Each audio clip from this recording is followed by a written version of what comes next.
An ongoing focus on innovation in the property casualty sector of the insurance industry is paramount to remaining competitive in an ever-changing marketplace. I'm John Weber, and AM Best has just released a comprehensive report on innovation in the insurance industry titled Insurers Agree, Innovation is Critical for Future Success. Joining me now to talk more about that are Senior Financial Analyst J.Q. Fan and Director Sridhar Manian. And Sridhar, how is innovation impacting the PC sector? Thanks, John. Out of all the sectors in the insurance industry, I think the P&C segment is being affected the most directly and also has the most impact in terms of innovation. So we see a lot of insurtech companies trying to gain inroads into the insurance space.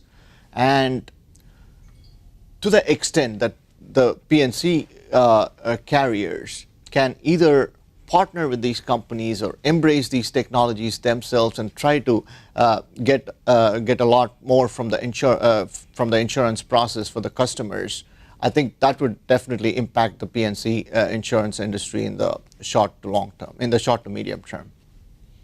JQ, what would you say are some of the key reasons that innovation is important to the PC sector? So I think there are two main reasons. The first one is around inefficient process and systems. So the insurance industry is relatively slow when it comes to the innovation game compared to other sectors.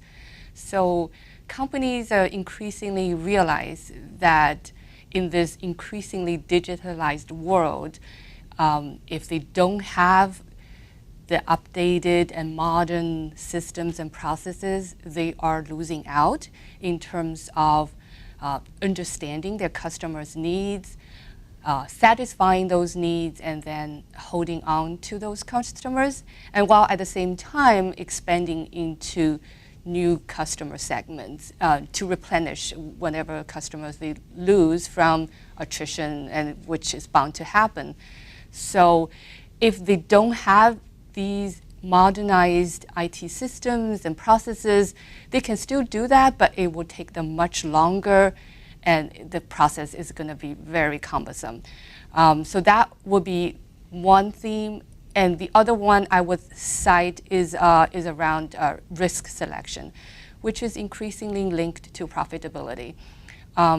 So insurance companies, they all say that risk selection underwriting is so important.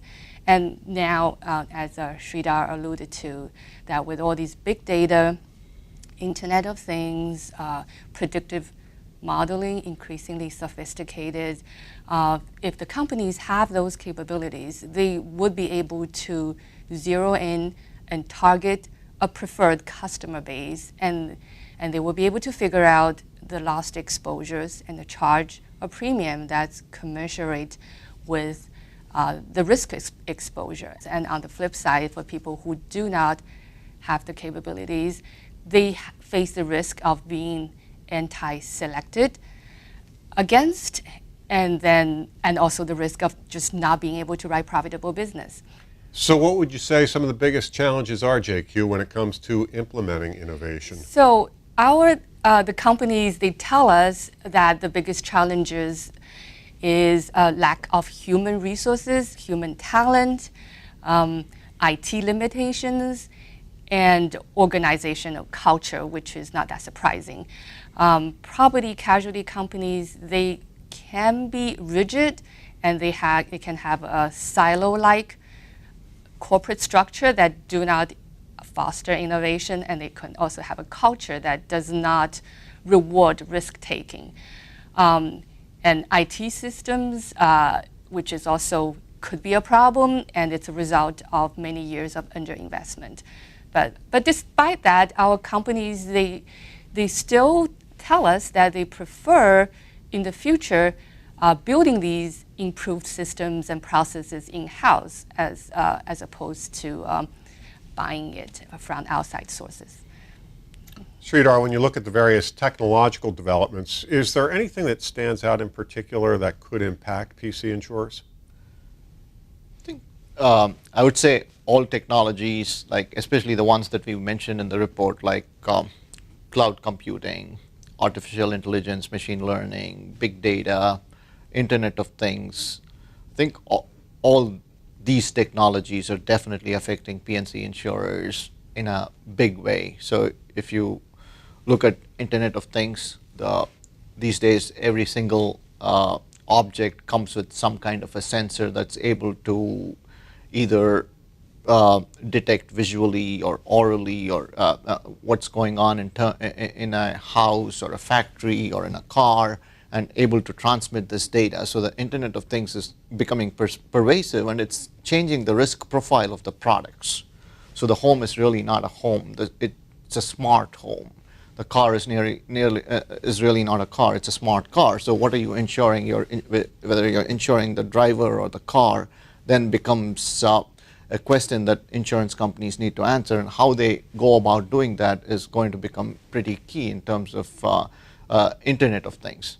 And the big data machine learning techniques, like JQ pointed out, I mean, they're being used increasingly effectively in predictive modeling, and especially where theoretical computer algorithms were really just confined to computer science classes, has now actually infiltrated into practical world, making it easier for actionable decisions. So companies that have and have not will be differentiated very easily, adversely selected, like JQ pointed out, and it will show in profitability in the medium term or the longer term. Thanks, Sridhar. JQ. Thank you. You can find the full innovation report online at ambest.com. For AM Best TV, I'm John Weber.